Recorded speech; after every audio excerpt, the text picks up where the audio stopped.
The storm hit Asheville before sundown, the kind of storm that made the mountains look like shifting shadows. Claire Whitman ran through the parking lot behind the diner, soaked to the knees, clutching her purse to her chest as thunder cracked overhead. The wind shoved rain sideways, stinging her face. She kept going. She always kept going. That was the only thing she knew how to do. Her manager had cut her last table early. Slow night. Go home, Claire. Slow night meant slow tips. Slow tips meant trouble. She reached her car, a faded blue Corolla that coughed every time it turned over, and saw it there, tucked under the windshield wiper, like a little white sneer, an envelope. Her stomach dropped. She didn't need to open it to know. She'd seen too many just like it this year. Still, her hands shook as she dragged it free, shielding it from the rain. The ink bled down the page as she read. Final notice. 3 days. Eviction proceeding imminent. For a moment, Claire just stood there, rain dripping from her hair, mixing with the tears she hadn't let fall in months. The parking lot was empty. Everyone else had gone home hours ago. But Claire stayed rooted, unable to move, unable to breathe. You can't budget hope, not when it costs more than anything else. That thought came to her uninvited, sharp as the cold. She sank into her car and rested her head against the steering wheel. 3 days. She didn't have 3 hours of wiggle room in her budget. Lucy's school lunch account was already in the red. Her electricity bill was past due. Her bank balance this morning had shown $17.42. $17.42, and a kid who depended on her. Lightning illuminated the mountains for a second, harsh, bright, breathtaking, and she forced herself upright. Crying wouldn't fix anything. Crying never had. She wiped her eyes, put the car in gear, and pulled out. Dolores Rivera lived 2 houses down from Claire's apartment, a grandmother with a stern bun, warm eyes, and a knack for making tamales Lucy adored. She opened the door as soon as Claire stepped onto the porch. "You're late," Dolores said, but not unkindly. "I know. I'm sorry." Claire brushed water from her jacket. "Slow night. I fed her. She's asleep on the couch. Come in before you drown out there." Claire stepped inside. The warmth hit her first. The smell of cumin and fresh tortillas hit her next. Her heart eased just a little. Lucy lay curled under a soft quilt, her small hands tucked under her chin lashes, still damp from where she'd rubbed them before drifting off. Claire's chest tightened again, but for another reason. Dolores touched her elbow. "Sit. You look like a ghost that owes somebody money." "Technically I do," Claire whispered, handing the eviction notice over. Dolores read it, sighed, then squeezed her shoulder. "You're a good mother. Good mothers don't deserve this. But here we are." Claire pulled in a shaking breath. "I don't know what else to do, Dolores. I've tried everything." Dolores rubbed her jaw, thoughtful. "Tomorrow is another day." "Another day closer," Claire corrected. Dolores didn't argue. That was the worst part. She helped carry Lucy to the car, tucking the child in with the quilt. Claire thanked her, promised to drop off the dish she borrowed last week, hugged her tightly, then drove back to the apartment complex, an aging brick rectangle with peeling paint and a heater that rattled like old bones. Inside, she set Lucy in bed, changed into dry clothes, and let herself sink into the couch. The eviction notice sat on the coffee table, almost glowing under the dim lamp. She stared at it until her eyes blurred. When her phone buzzed, she jumped. Unknown number. Her first panicked thought was the landlord starting early. She swallowed, swiped to answer. "Hello?" A male voice, smooth, formal. "Mrs. Claire Whitman, yes." My name is Harlan Pierce. I'm an attorney in Buncombe County. I'm calling in regard to the estate of Margaret Caldwell. Claire blinked. Who, Margaret Caldwell? A pause. She passed away 3 weeks ago. You are listed as her sole beneficiary. Beneficiary, Claire sat up straighter. Wait, there must be a mistake. I don't know anyone named. This will sound unusual, he continued, but Mrs. Caldwell listed you specifically by full name and birth date, and she left instruction that I contact you immediately after her passing. Claire stared at the wall. Rain hammered the windows, matching the pounding of her pulse. What exactly? Did she leave? There was a rustle of papers, a soft clearing of the throat. Mrs. Caldwell has left you her primary residence, the Caldwell estate, located in the mountains just north of Asheville. It was appraised at approximately, another rustle, $7 million. Claire felt her breath hitch. Her world did a strange tilt, like the floor had shifted under her feet. $7 million, she whispered. You're sure you have the right person? Absolutely.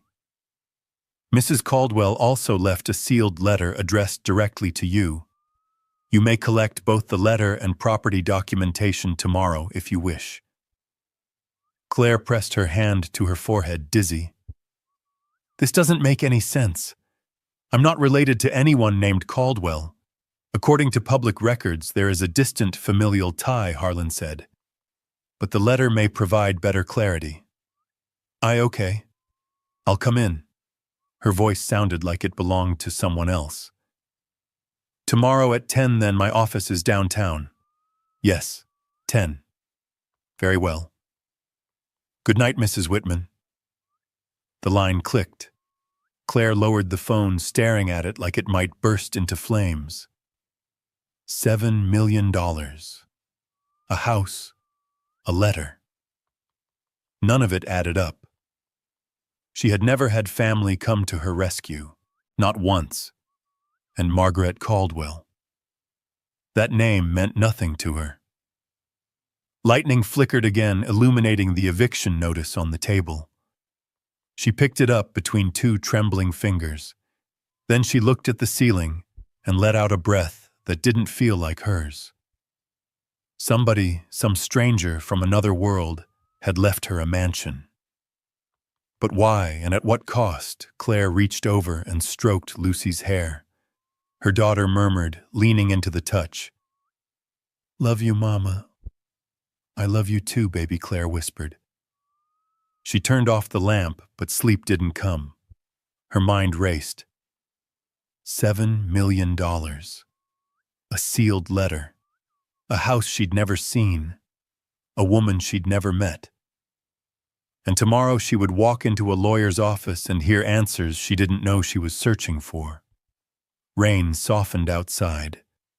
The mountains settled under the dark. Claire closed her eyes and told herself not to hope. Hope was dangerous. Hope was heavy. Hope was expensive.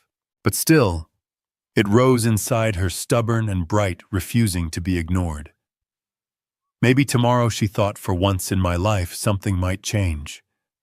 And that was the moment she realized Chapter 2 of her life had already begun.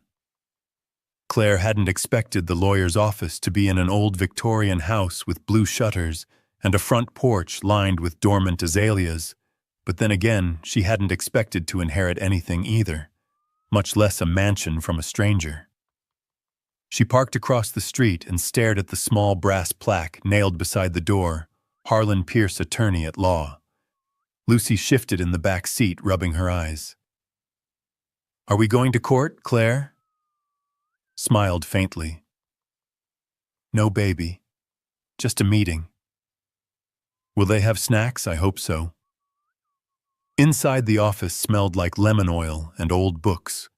A receptionist, white hair and a perfect twist navy blouse starched to the heavens, greeted them with the polite distance of someone who measured people for a living.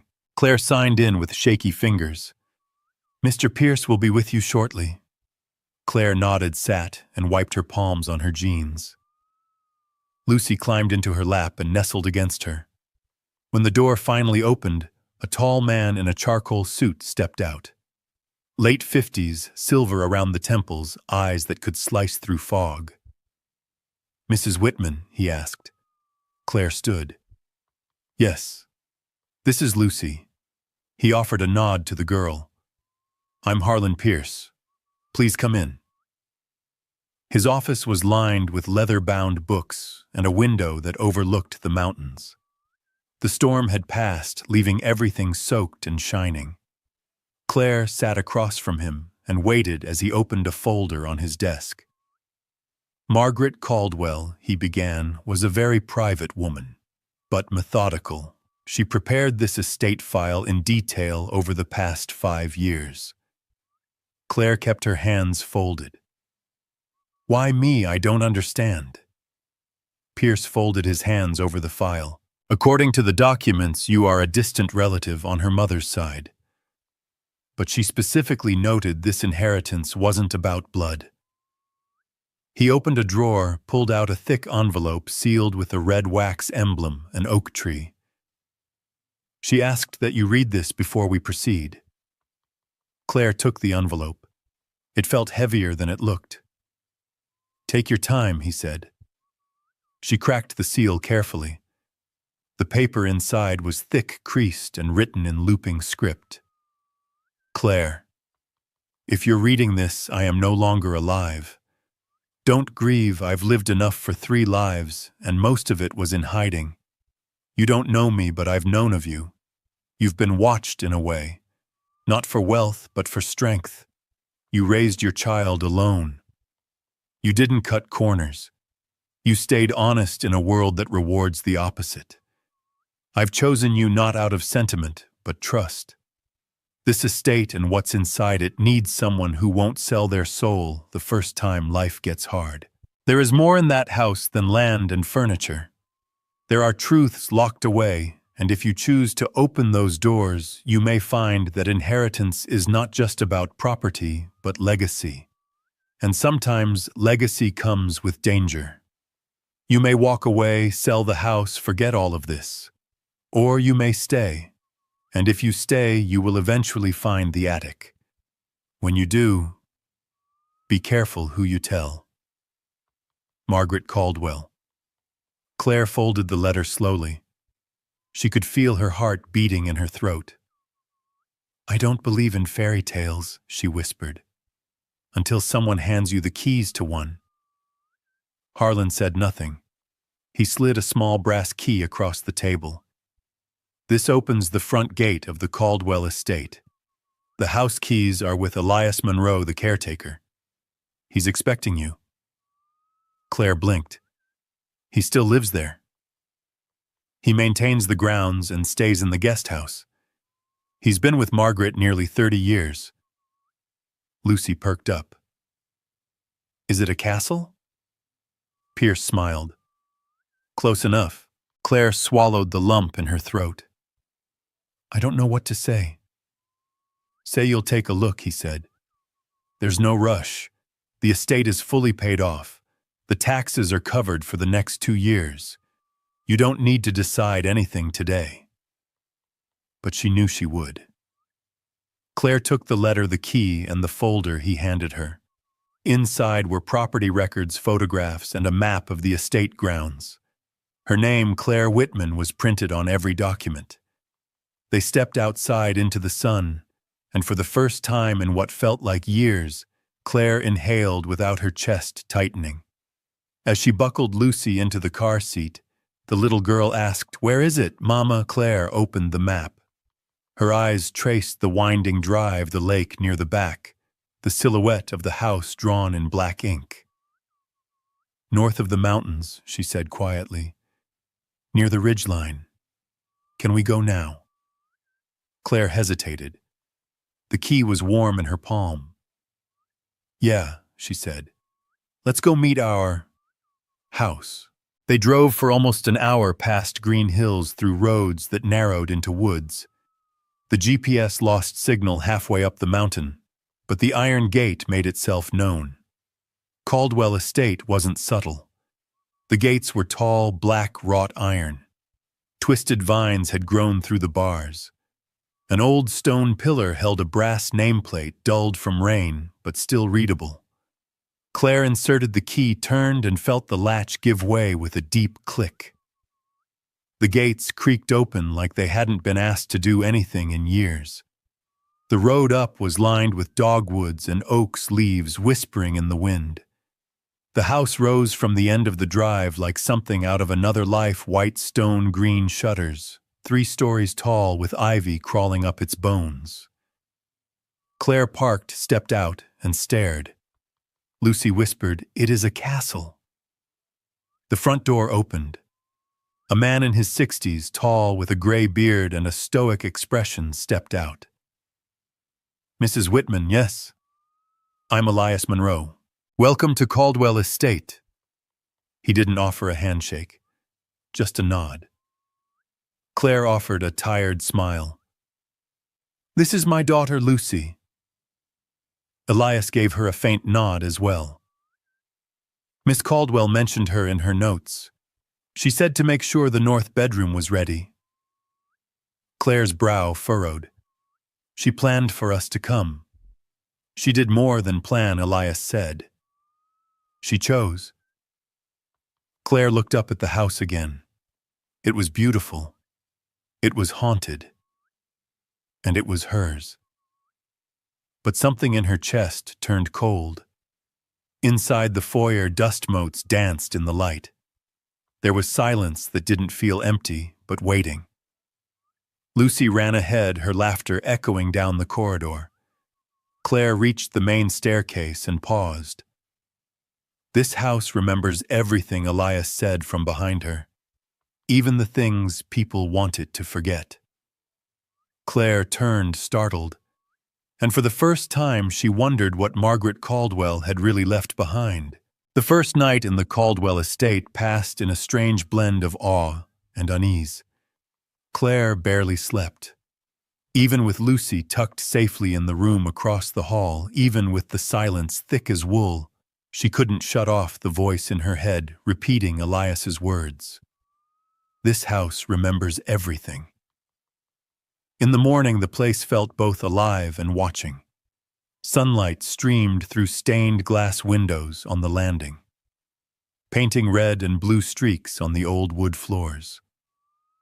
The house creaked in places no house should creak. Claire tried to shake it off. Old homes had a personality.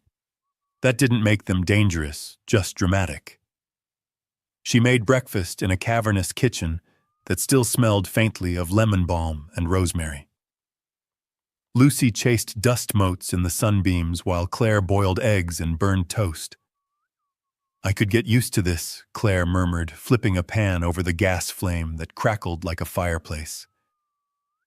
Elias appeared at the doorway as if conjured by the house itself. "Do let me know if you need help locating the pantry." Miss Caldwell had a particular method for storage. "I think I cracked the code," Claire said, pointing to the top shelf where everything seemed to be alphabetized by category. "It's like a library in there." She believed in order. Said chaos invited decay. Claire raised an eyebrow. "Did she say that a lot?" "She said it once," Elias replied flatly. "But she meant it always." After breakfast, Elias handed her a thin manila envelope. "Your full key set, front door cellar tool shed, north garden gate. And this," he held up a tiny ornate bronze key, "is for the attic." Claire hesitated. The attic. "She requested I pass it to you the morning after your arrival." Her instructions were very specific. Claire took the key cold in her palm and tucked it in her jeans pocket. She didn't like how it felt. Later that afternoon, while Lucy explored the back garden under Elias's watchful eye, Claire wandered. The mansion was immense, more like a museum than a home. Heavy portraits lined the hallways, most unsigned, all unfamiliar. Velvet curtains framed each window, tied back with cords that looked older than Claire herself. Bookshelves towered in almost every room, and in the east wing, tucked between two guest bedrooms, she found the staircase that led upward. She stopped at the bottom and stared at the locked door at the top. "Not yet," she whispered. Instead, she turned her attention to the study, Margaret's study. It was the only room on the second floor that had been obviously lived in. Dust covered most of the furniture in the house, but the desk here had only a light layer, a glass of ink-stained pens, a notebook open pen resting across the middle, a record player in the corner with a single vinyl sleeve, Ella Fitzgerald, Live in Berlin. Claire sat behind the desk and opened the drawers. Old receipts, envelopes with no return address, a stack of yellowed newspaper clippings about local elections and land disputes dating back 30 years. In the back of the bottom drawer, her fingers brushed something softer fabric. She pulled out a small drawstring pouch. Inside was a compass. Not digital, not military. Just an old-fashioned brass compass with the glass scratched slightly. North still pointed true. She was staring at it when Lucy burst through the door. "Elias says the garden was built around a wishing well," Claire smiled. "Did you make a wish? I wished for candy, but don't tell." Claire tapped her lips. "I won't." That night she tucked Lucy into bed early. The mansion was quiet again, but less ominous. Or maybe she was just getting used to its bones. Still, as the clock in the hall struck midnight, Claire stood at the base of the attic stairs again. This time she climbed. Each step groaned loud in the hush. She reached the top, slid the small bronze key into the lock, and turned. It clicked. The attic smelled of dust cedar and something older, something metallic. The air was heavier up here, stiller. Light crept through a tiny arched window on the far end, casting everything in blue-gray shadows. There were boxes, shelves, an antique wardrobe, but what stopped her was the safe. It sat at the center of the room like a sleeping beast. Steel with a combination lock that looked hand-forged. Scratches marred the surface.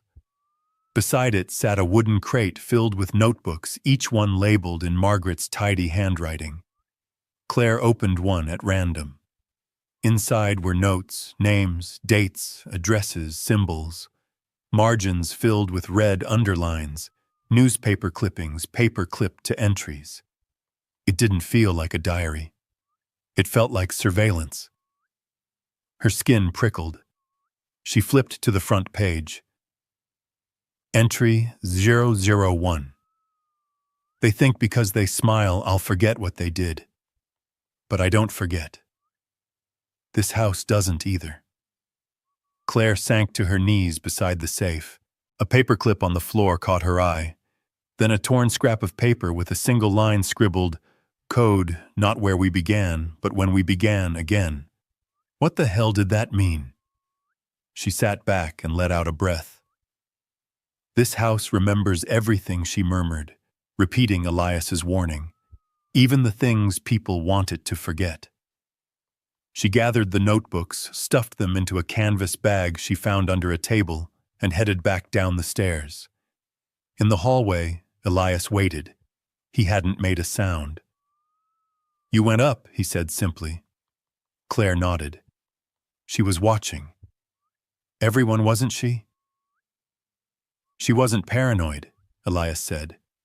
She was hunted. Claire stared at him. "Why didn't you tell me? It wasn't mine to tell.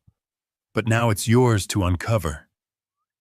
Claire passed him in the hallway, her pulse quickening. As she reached her room, she paused, clutching the bag of notebooks to her chest. She had questions, dozens, and somewhere in that attic was a safe filled with answers. But to unlock it, she'd need to understand Margaret's life and the people who wanted her silenced. Tomorrow, she would start reading every line. because the truth wasn't hiding anymore. The key to the attic was never meant to be easy, it was meant to be earned.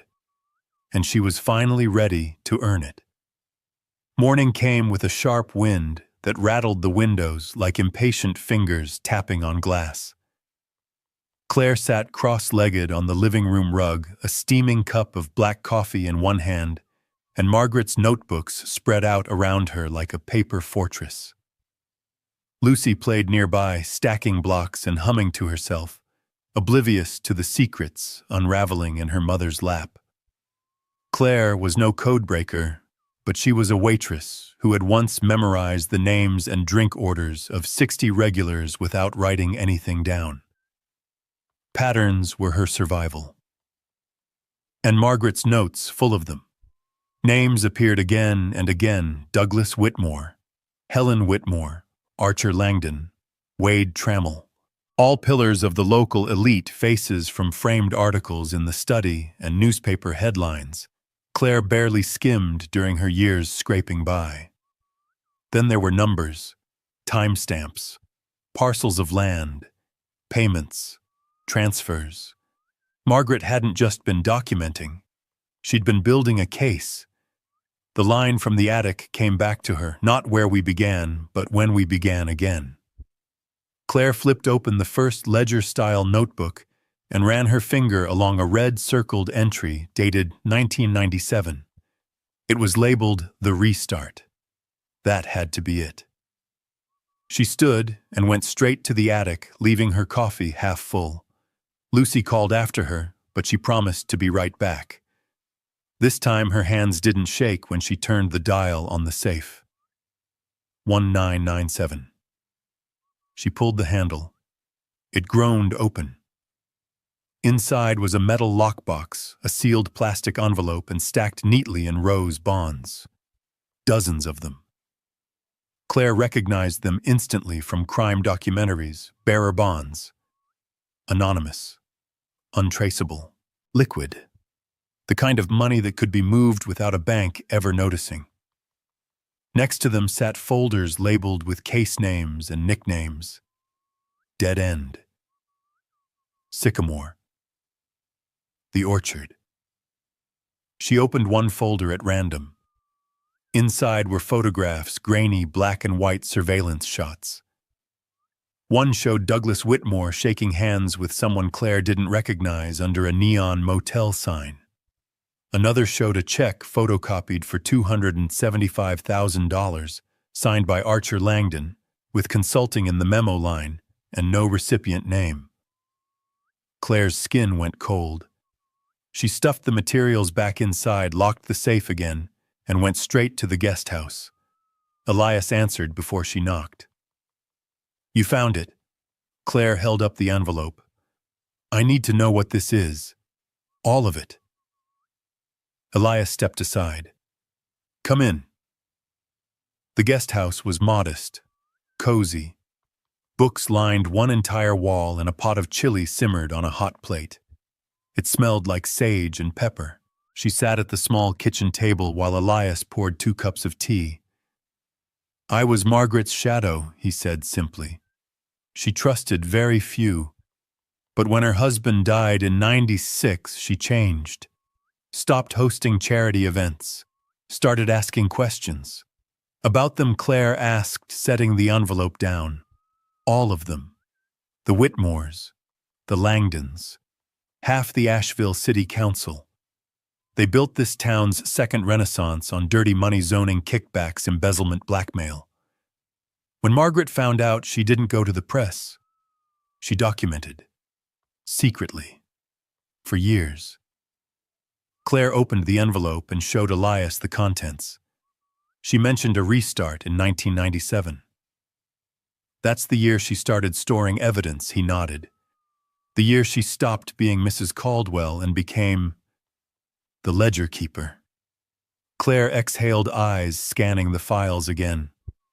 Why didn't she expose it herself? Elias looked away. She tried. Once, in '05, a junior agent from the FBI came to meet her. He vanished before the second interview. A week later, her brakes failed driving down Route 9. She walked away with cracked ribs, but that was the last time she trusted the system. Claire swallowed hard. And now she expects me to do what she couldn't. She believed you'd be stronger because you've had nothing handed to you. Claire rose to her feet, fingers twitching with adrenaline. This is explosive. If I go public, they'll come after Lucy. They'll come after me. Yes, Elias said plainly. And they won't knock first. Claire's phone buzzed in her pocket. Blocked number. She answered instinctively, a chill crawling up her back. A voice on the other end clipped female Southern. Ms. Whitman, this is Helen Whitmore. I'd like to extend a welcome neighbor to neighbor. Perhaps you'd like to join us for supper this evening. Get to know the folks who keep this town breathing. Claire didn't answer right away. The woman didn't wait. I'll send my driver around 6. Wear something simple. Nothing red. It's tacky. The line went dead. Elias watched her lower the phone. You've got their attention. Claire scoffed. That didn't take long. She doesn't invite. She investigates. Claire crossed her arms. Good. Let her.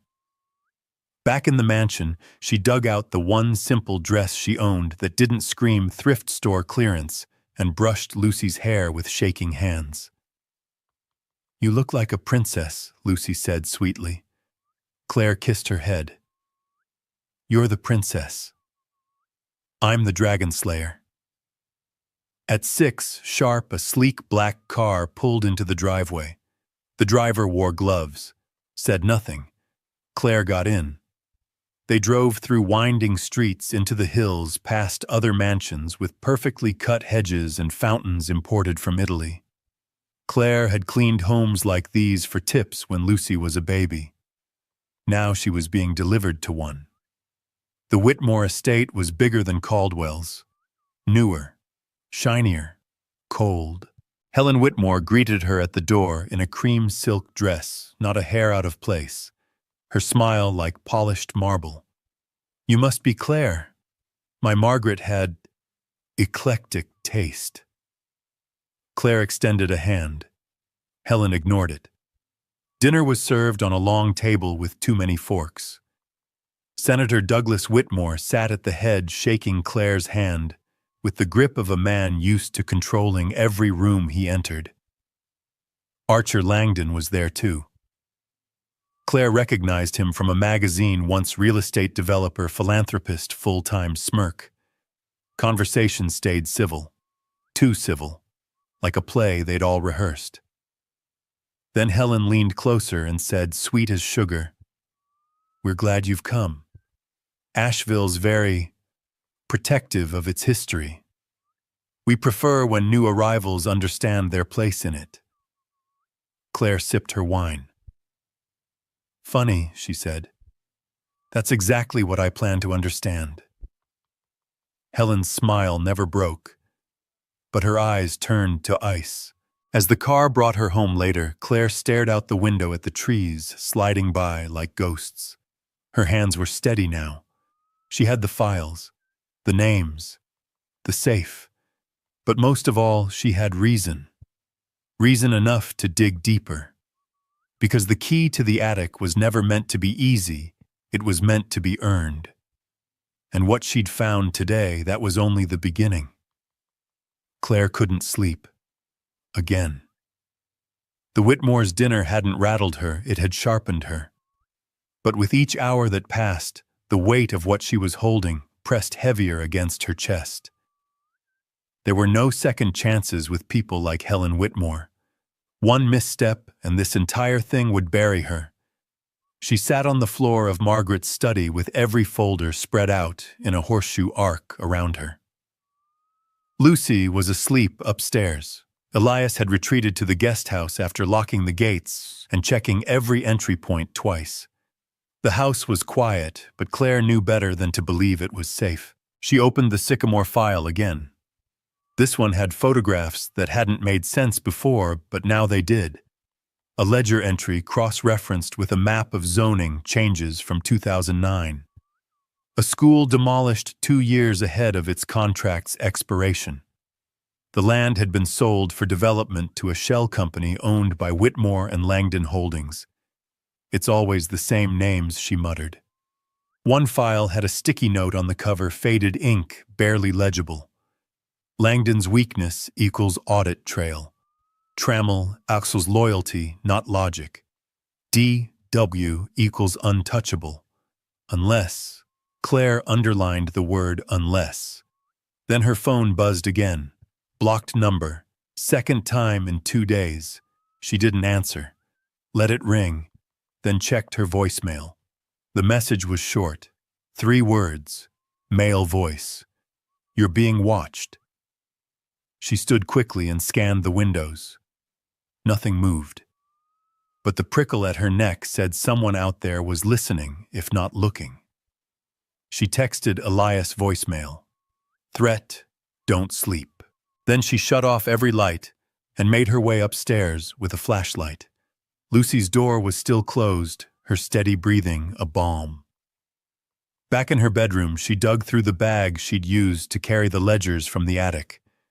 At the very bottom was something she hadn't noticed before, a slim, sealed envelope. Not addressed. No label. Taped shut. She peeled it open and found a photograph and a letter.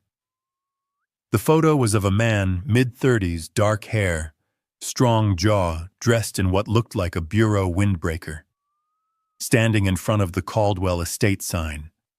The timestamp on the back read April 14th, 2005. The same year, Elias had said the FBI went silent. The letter was 1 paragraph. No signature. If you're reading this, Claire, he didn't make it. His name was Agent Noah Reese. He believed people were worth protecting. What happened to him was not an accident. What happened to me won't be either. The documents in the red envelope are for him. Deliver them if you can find someone who still cares. Claire read it twice, then 3 more times. The red envelope, she remembered it from the safe. She hadn't opened it. Not yet. She grabbed her flashlight and crept back to the attic. Every floorboard seemed louder tonight. The wind moaned like an old song as she unlocked the safe again. Inside, under the bonds and documents, sat the envelope, thick, sealed in wax and stamped DOJ internal use only. She didn't open it. She held it like it might break. If this had made an agent disappear, what was she doing? Elias met her in the kitchen at dawn. He hadn't slept either. She slid the envelope across the counter. She wanted this delivered. To someone real. Elias examined the seal, but didn't touch it further. I know someone. Was Noah's partner for a time. Now runs a private firm. Name's Cole. Raymond Cole.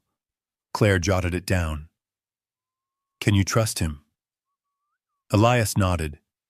He lost everything after Noah. His clearance, his pension, but not his spine. Claire hesitated. Will he help me? Elias looked at her. He's been waiting 20 years for someone like you. Claire pulled out the map Margaret had included in the estate packet. She circled the location of the estate, then drew a crude circle around the plots of land Margaret had highlighted in her files. What's this one? She asked, tapping a remote spot to the east labeled Parcel E. Elias leaned closer. Margaret's private greenhouse. No one else knew about it. She grew rare orchids, spent hours in there even when she stopped leaving the house. Claire traced her finger along the road leading there. It's not on any public records. Langdon bought every plot around it except this one. Because he couldn't, Elias said. She used a shell company, hid it well. Claire folded the map. I want to see it. Later that morning, she loaded Lucy into the back seat and followed the gravel trail out to the greenhouse. The structure was overgrown, but intact. Glass walls shimmered in the sunlight. Inside, the temperature shifted humid, heavy sweet, with the scent of jasmine and something floral she couldn't name. Lucy pointed to the far corner. "What's that?" Claire crouched low and saw a false floor panel. Underneath was a rusted tin box. Inside, a thumb drive. Margaret had hidden digital files. Encryption was old weak. Claire cracked it with Elias's help by noon. The drive contained video, secret recordings, meetings, payoffs. One showed Helen Whitmore shaking hands with an unnamed contractor over schematics for what appeared to be a new police station. The date, 2016. But the funding hadn't been approved until 2019. Margaret had caught them years ahead. There were audio logs, too. One in particular stopped Claire cold. It was Margaret's voice late at night, shaky. "If they ever get to me, they'll do it quiet. They'll say it was natural, or I fell. But if I'm gone, Claire, you're the last move on the board. You are not the pawn. You are the queen. Protect your daughter. Then burn them all." Claire paused the recording. Her hand trembled. The words played again in her head, louder this time, more urgent. "You are not the pawn. You are the queen." That afternoon, she told Lucy they were staying at a hotel for a few nights. Lucy pouted. "But I love our castle." "I know, sweetheart," Claire said, hugging her tight. "But queens don't always stay in the castle. Sometimes they ride out and win the war." Elias packed essentials. Claire locked every document and drive back in the safe. They drove west to a small town outside Asheville and checked into a roadside motel under a fake name. Raymond Cole called later that night. His voice was gravel and thunder. "I've seen the name Caldwell before. If she trusted you with that envelope, we need to meet. Tomorrow." Claire agreed, but before she hung up, she asked, "Why now? Why me?" There was silence on the line. Then Cole said, "Because they buried the truth, and now you're holding the shovel." Raymond Cole didn't look like someone who'd been burned by the system. He looked like someone who had walked straight through it and came out the other side still on fire. He met Claire in a quiet diner off Highway 74, the kind with peeling vinyl booths and a jukebox that hadn't worked since the 90s. He wore a weathered leather jacket, aviator glasses even indoors, and a scowl that hadn't left in decades. Claire slid into the booth across from him, her fingers still clenched around the red DOJ envelope. "You brought it?" he asked without pleasantries. Claire handed it over. He opened it right there, fast but precise, scanning the documents with the practiced eyes of a man who didn't need to read twice. His expression didn't change, but his jaw tightened. He paused when he reached the last page, an affidavit signed by Margaret Caldwell and a man named Owen Fraser, former city planner. "She got this notarized," Cole murmured. "Damn." Claire waited. Finally, he looked up. "This is everything. Names, routing numbers, timestamps, and the smoking gun." "And what happens now?" she asked. Cole leaned back. "Now I bring this to someone I trust inside. Not many left, but there's one. She's buried in the DOJ's Internal Affairs Division, hates politics, lives for paper trails. Can she reopen the case if I walk in with this? She doesn't have a choice. But there's a price." Claire tensed. "What kind?" "They're going to know where this came from. The second she files the first motion to unseal Margaret's archive, the Whitmores and Langdon will know someone cracked the vault." Claire nodded slowly. "I already had dinner with Helen." She wasn't subtle. "She's never been," Cole said. "But now you've got fire in your hands." Claire looked down at the envelope.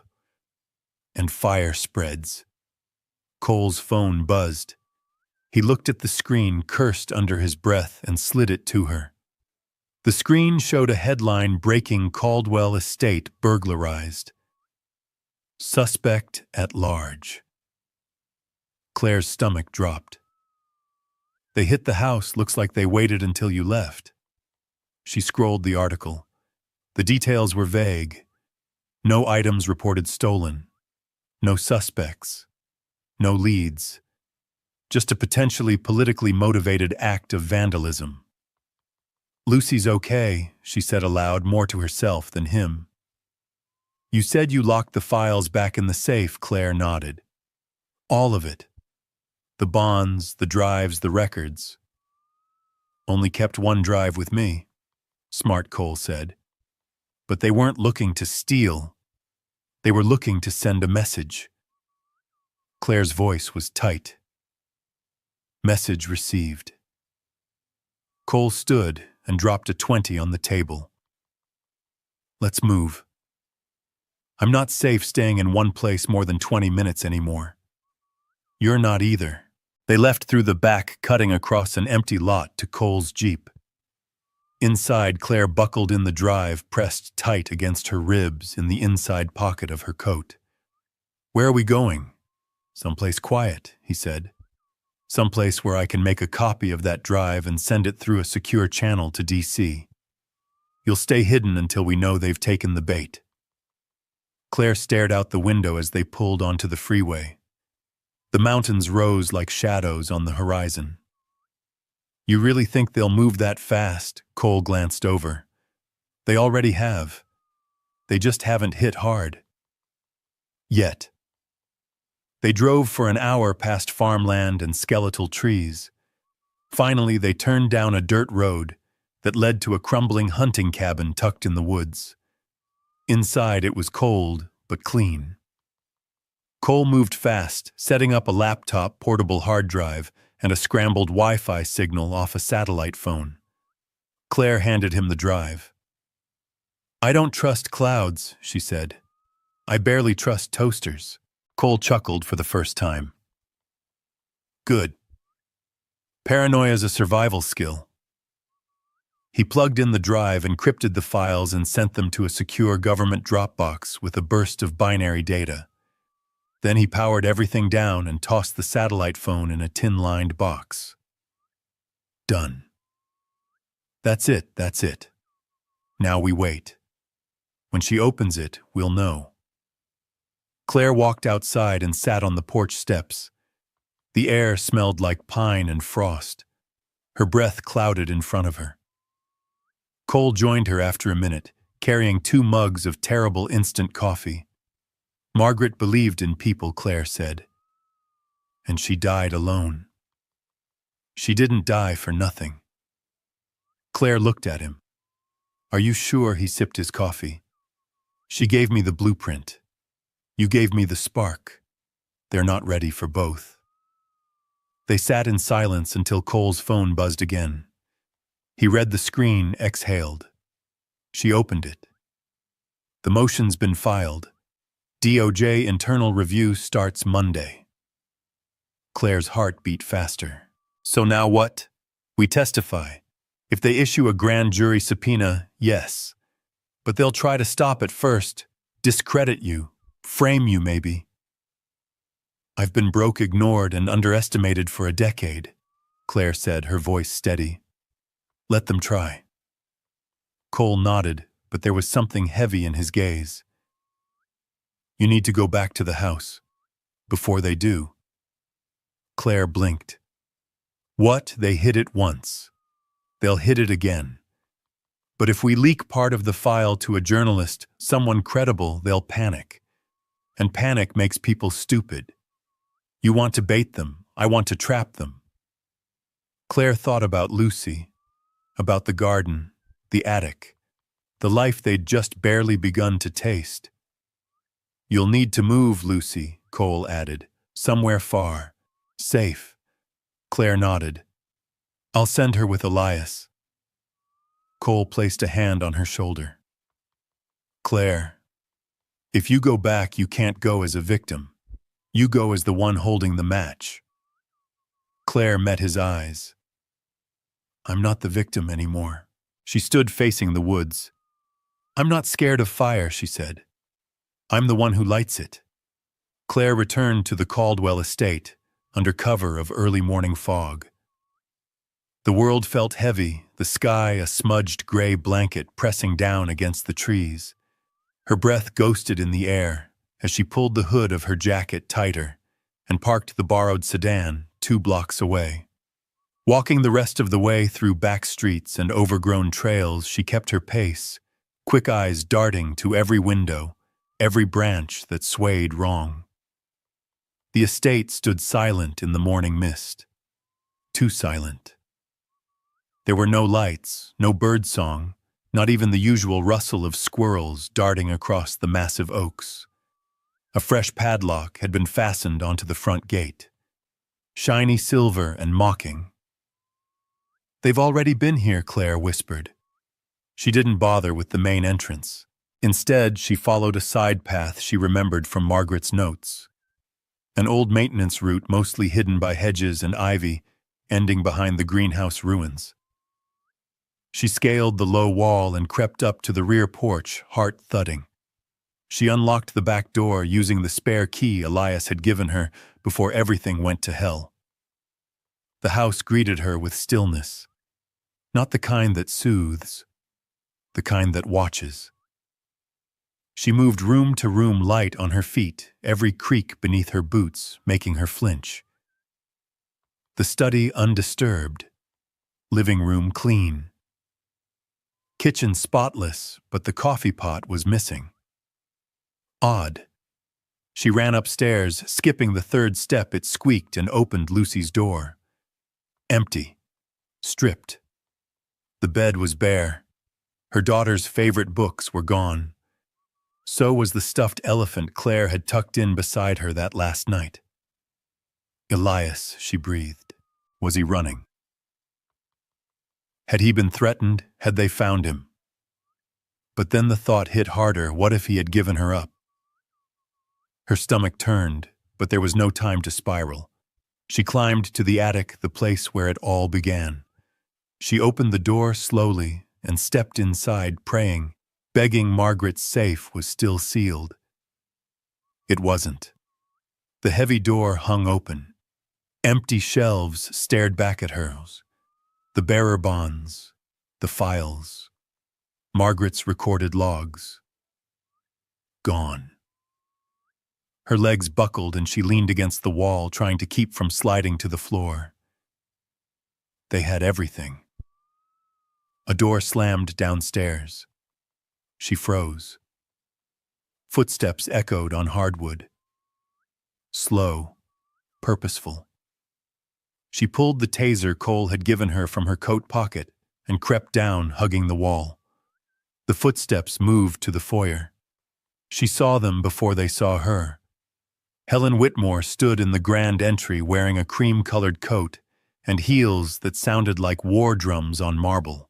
2 men in tailored black suits flanked her security ex-military by the look of them. Claire stepped into view, taser ready. Helen smiled. Claire, welcome home.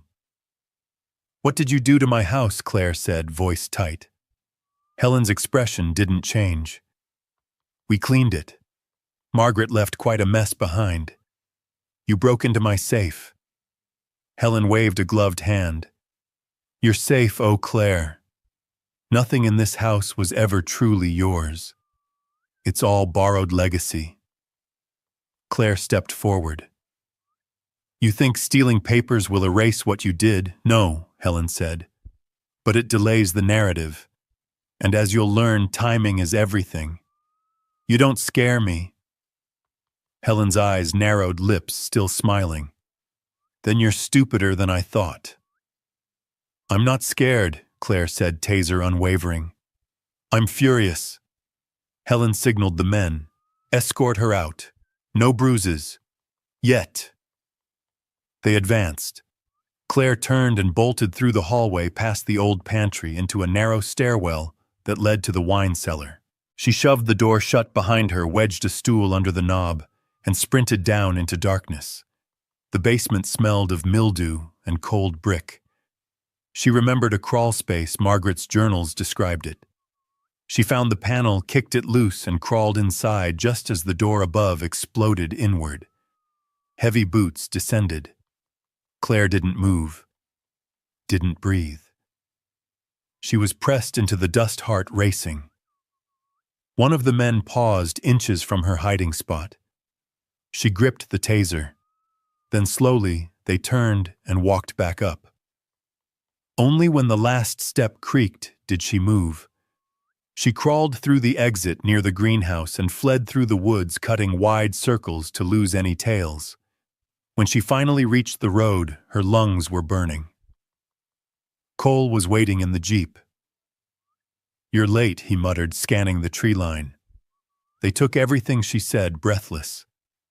Files, bonds, recordings. "It's gone." "You all right? I'm alive." "They're not bothering to hide anymore." She pulled out her phone and texted a reporter she had been watching for weeks. An independent voice. Not tied to any network. Someone with reach and teeth. "Meet tomorrow." One shot. "Bring a camera." Cole raised an eyebrow. "What's the play?" "They want me silent." "I'm going loud." He nodded slowly.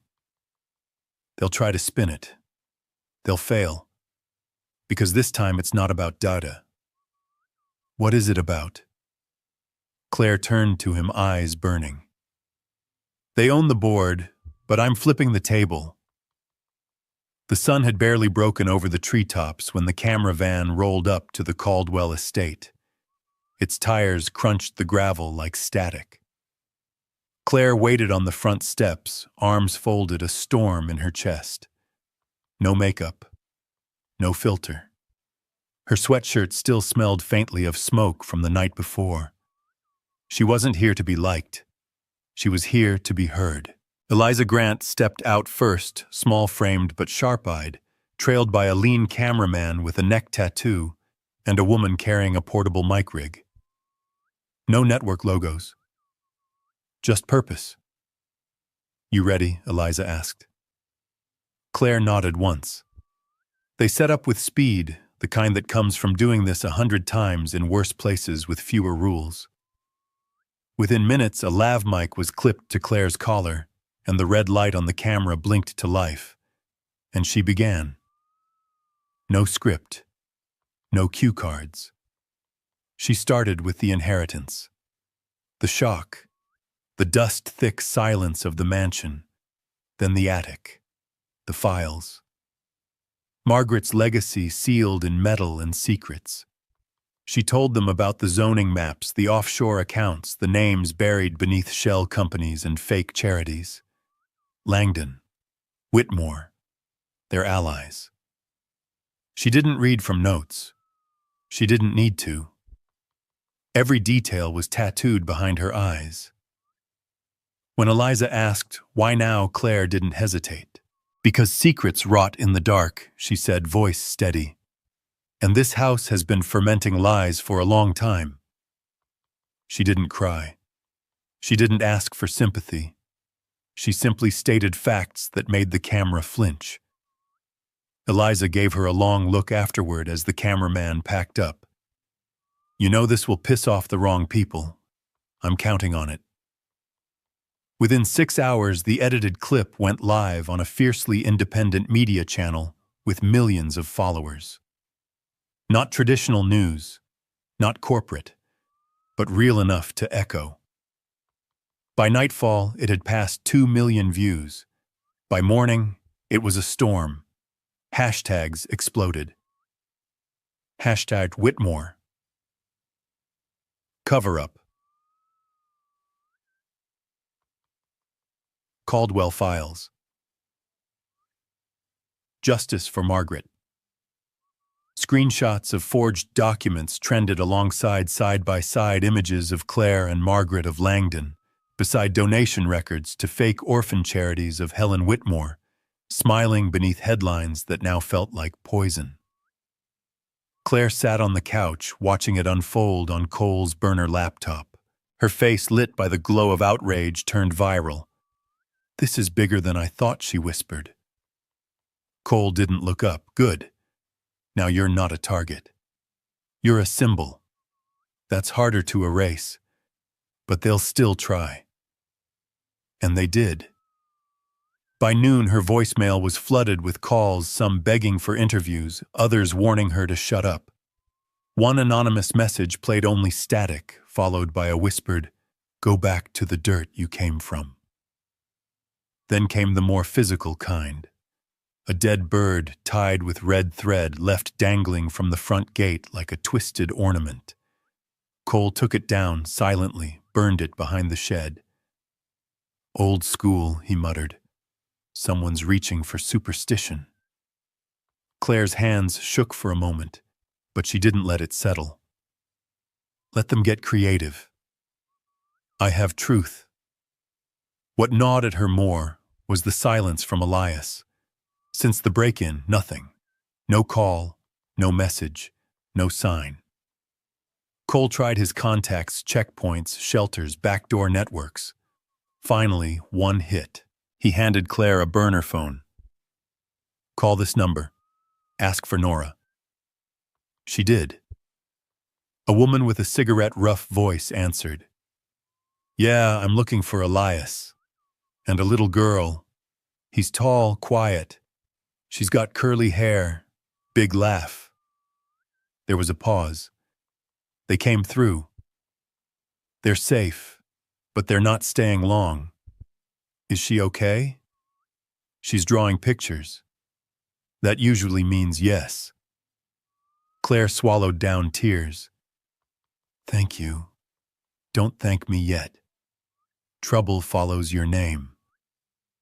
As Claire ended the call, a black sedan turned onto the drive. Quiet, precise. 2 men inside. Cole motioned for her to stay back as he approached the door. The taller man stepped out and held up a badge. "Trevor Banks, Internal Review. We need to speak with Ms. Whitman." Claire stepped forward. "Under what authority? Federal interest. And for your safety." They entered calm and polished. Not cops. Not suits from Langdon's crew. Something else. They took seats like they owned them. "You've caused quite the wave," Banks said, folding his hands. "I just told the truth. Sometimes the truth triggers things you can't control." Claire didn't blink. "Is that a warning?" "It's context. We've reviewed the materials. You've implicated major political actors, financial institutions, and federal land deals spanning decades. That's not small. I didn't fabricate anything. We know," Banks said, "and that's what worries us." Cole leaned in, cut to it. "What do you want to warn her?" Banks said simply. "There's a second player. Not Whitmore. Not Langdon. Someone Margaret never even named. Something deeper." Claire's pulse picked up. "Who we don't know yet. But your video flushed them out. Servers were pinged. Firewalls hit. Ghost accounts triggered. Someone who's been quiet for a long time just woke up." "Why now?" Claire asked. Banks stood. His eyes met hers like steel. "Because you didn't just expose them. You exposed something older, something that was never supposed to have a name." He left a card on the table. Blank. Just a number. Then he and his partner walked out the door and disappeared into fog like they were part of it. Claire stared after them. "What the hell was that?" she asked. Cole didn't answer at first. Just closed the door behind them and locked it. Then, that wasn't warning us. That was buying time. For what? He looked at her. For whatever's coming next. Claire couldn't sleep. Not with the card still sitting on the table like it was ticking. No name. No title. just a number scribbled in perfect block print. Whoever Banks and his partner were, they hadn't shown up to protect her. They came to make her doubt what she thought she understood. Someone Margaret never even named, she whispered to herself. How deep does this go? Cole sat across from her laptop, open screen casting pale blue light on his face. He was digging again into old records, archived files, back-end systems Claire didn't even know existed. His fingers paused. I think I found something. She leaned in, eyes narrowing. What? Clicked a tab. It was a document decades old, an architectural survey for the Caldwell estate filed under a shell corporation. Not unusual on its own, but the owner's name didn't match anything in Margaret's records. Who's Winthrop Legacy Trust? Claire asked. Cole shook his head. No clue, but they've been paying property tax on this estate for nearly 50 years. Margaret didn't actually own it. Not in a legal sense, she was a tenant of a trust. Claire blinked. Then what did I inherit? Not the house, the problem. They stared at the screen. The deeper they went, the more rotten it got.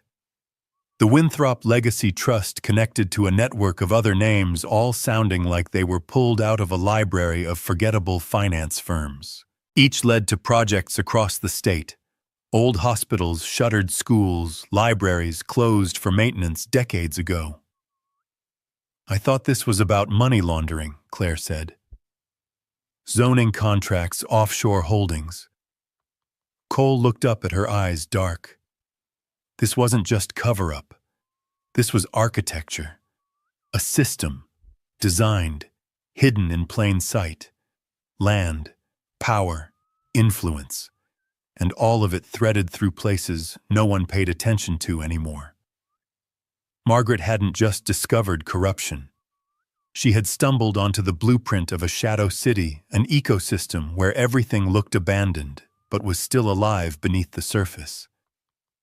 Suddenly, the estate felt colder, not haunted by memory, but wired with something watching. Claire took a step back from the table. We need to see it. See what the beginning. She meant the foundation, the original records, before the shell companies, before the banks. The county records office, she said. Downtown. The archives are older than anything digital. Cole was already grabbing keys. Let's go. They drove in silence, the night stretching out like an open wound.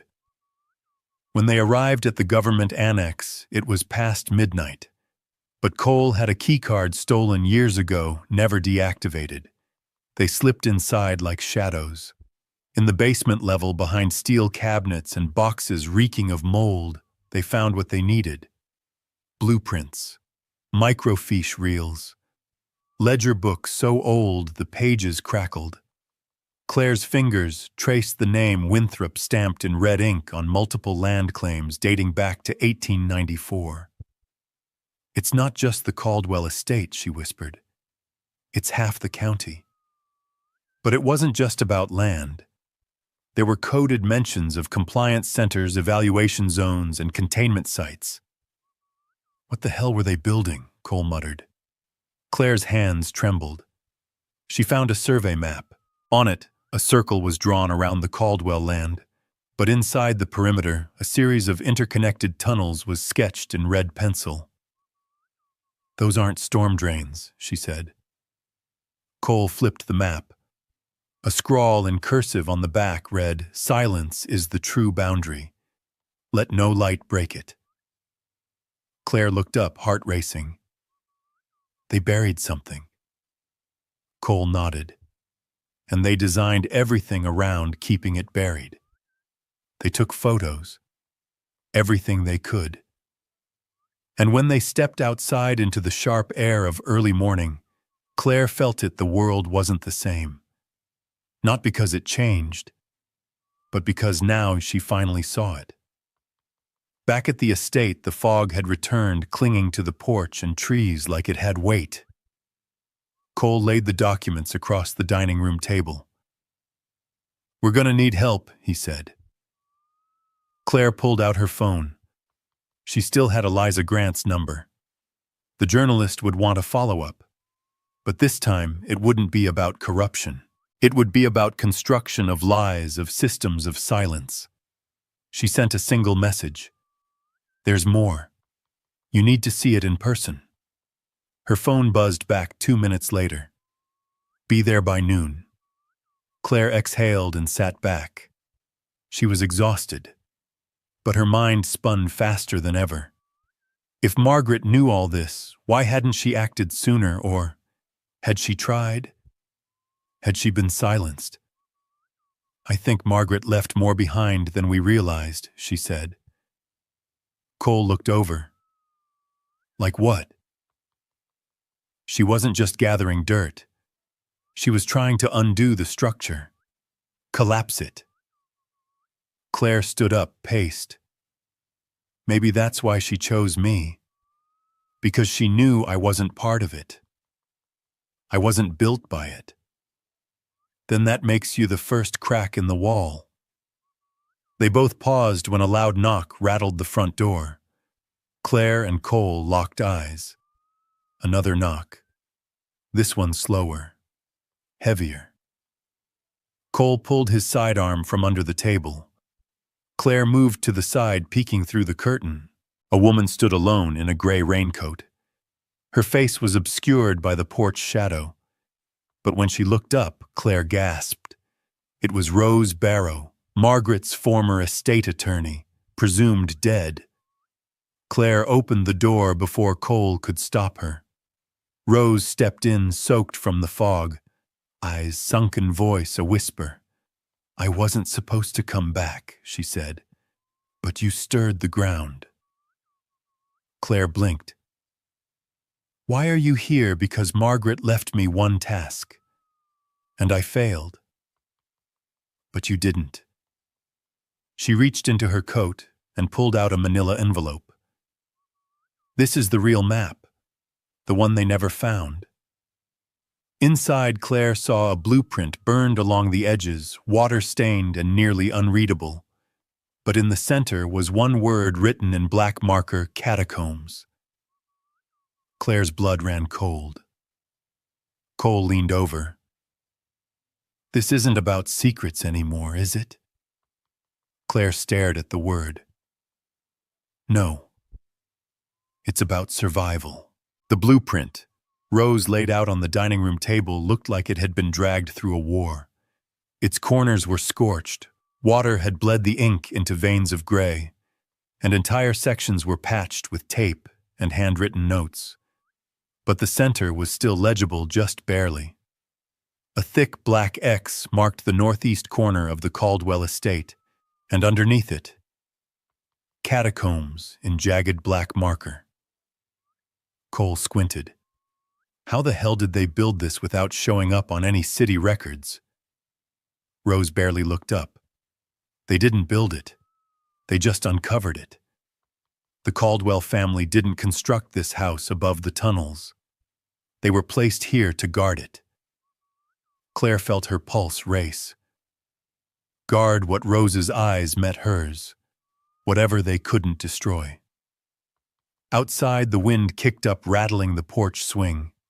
The house groaned like something ancient shifting in its bones.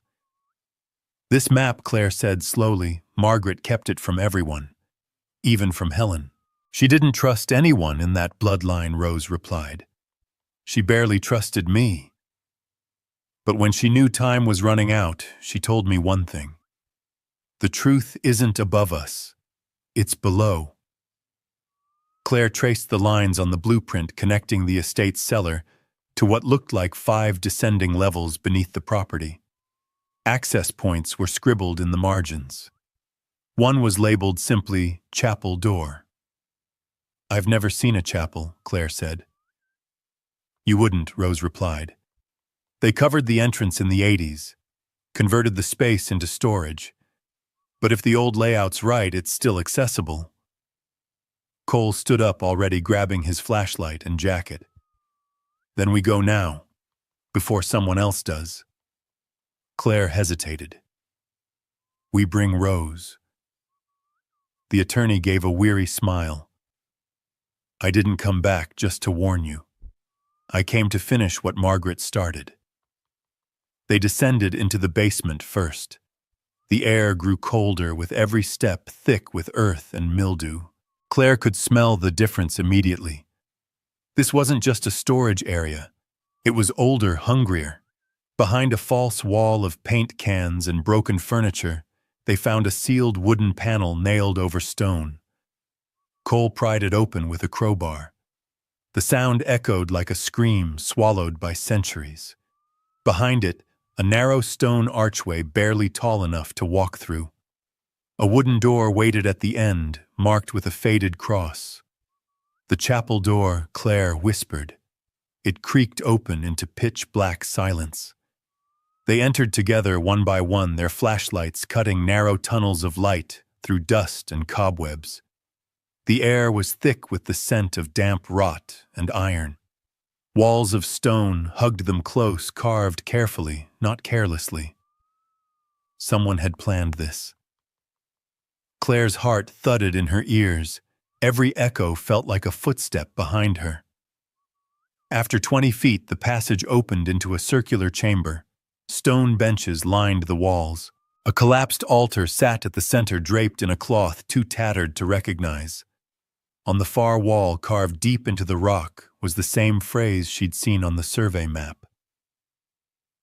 Silence is the true boundary. Let no light break it. Claire shivered.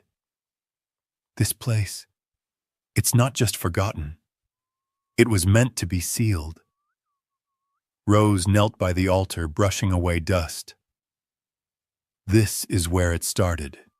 Margaret believed these catacombs were used to house early experiments, financial, psychological. The Whitmores tested power here long before they pushed into politics. Cole moved toward a steel door inset into the stone wall. Unlike everything else, it was modern, reinforced, bolted, coded. Looks like someone didn't want whatever's behind this getting out. Claire turned to Rose. Do you know the code? No. But Margaret left a clue. Said it was written in stone, sung in blood. I think she meant the family motto. Cole squinted. That creepy Latin inscription over the study fireplace, Veritas ante omnia, Claire said aloud. Truth before all. Cole typed it in. The keypad blinked green. The lock hissed. The door opened with a growl. Beyond it lay a corridor lined with metal filing cabinets, evidence lockers, and what looked like containment vaults. Lights flickered to life automatically as they entered. Cameras tracked them. Rose gasped. They left it all intact. Claire stepped inside, breath caught in her throat. There were boxes labeled with dates going back to 1963, medical files, surveillance tapes, blueprints, redacted government documents with Department of Defense seals. One vault was marked Project Gateway. Cole opened it slowly. Inside were tapes, dozens of them, labeled in Margaret's handwriting. One was titled Interview 12 Helen Whitmore, age 14. Claire stared at it. Her hands shook. This was never just about political scandal, she said. They were grooming successors, building a legacy of manipulation. From childhood. She turned to Rose. Why didn't Margaret bring this forward? Because she tried. Rose said, voice breaking, and they killed everyone who helped her. Claire looked around. Every inch of this room was a crime scene that had never been investigated, a graveyard built out of silence. Then she saw something in the corner, a steel box. Locked. Marked only with a single word, Whitman. She opened it. Inside were photos of her, as a child, as a teenager, of her mother, of her father. Of files tracing her school, her jobs, even her medical records. They'd been watching her for years. Claire stumbled back, bile rising in her throat. They knew about me before Margaret ever signed the will, she said. Cole's face went pale. They didn't choose you randomly. They bred you into this. Rose said nothing. Her silence was answer enough. Claire steadied herself against the wall. We take all of it, she said. Photos, files, tapes, every piece. Cole nodded. We'll need a convoy. We'll need protection, Rose added. Once this sees daylight, they won't just threaten you. They'll come with fire. Claire didn't care anymore. She looked around at the chamber, at the walls built to protect lies, and the vault that had hidden her entire life. And she said with a voice sharper than steel, this house was never a home. It was a vault, and we just cracked it open. By morning, the catacombs felt like a live wire under the estate. Claire hadn't slept. Neither had Cole. Rose dozed briefly in a rocking chair near the back entrance, a pistol on her lap, and the envelope of maps still clutched in her hand. The mansion was no longer just haunted, it was armed. The files from the underground vault had been sorted across the dining room, the parlor, even the kitchen floor. The tape reels were stacked in plastic tubs labeled by date. Claire's own file, the one that bore her name in block letters, sat unopened by the fireplace. She couldn't bring herself to touch it again. Cole had set up a secure uplink in the study, a mesh of wires and blinking routers that looked like something out of a war room. Every document they scanned, every video they encoded, was uploaded to a secure drive with mirrored backups in 5 countries. This time he said they can't bury it, even if they burn the house to the ground. Rose brought coffee. Black bitter. You two need to see this. She handed them an audio file, a digital transfer of one of the older tapes dated 1992. It was labeled Session 3, Operative Collapse Response. They listened. At first, just static. Then a voice, a young man's maybe early 20s. I did what you asked. I placed the orders. I filed the zoning papers. I even filed the death certificate for a man who never existed.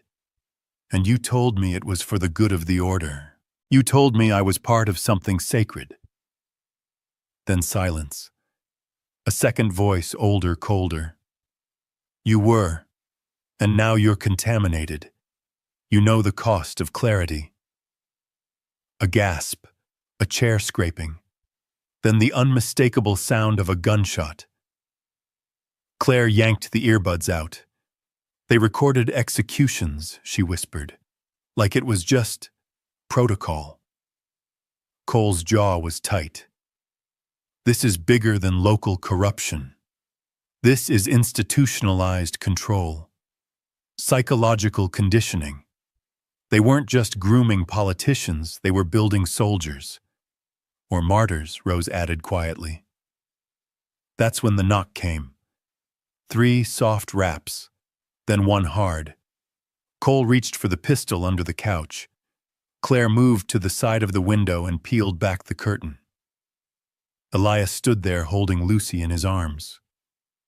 Claire ripped open the door and pulled them both inside before a word was said. You're alive, she breathed. Where the hell have you been? Elias looked rough. His beard was longer, his eyes bloodshot. Lucy clung to his jacket like it was her skin. They found the shelter, he said. We ran before they could grab us.